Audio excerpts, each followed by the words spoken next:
സഫലമായി എന്നറിഞ്ഞു പാടുക നാം. ഇനി മനുഷ്യപുത്രന്റെ ചുടുനീളത്തിന്റെ പൊരുളറിയുക നാം.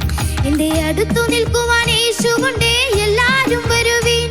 എന്റെ ദുരിതമെല്ലാം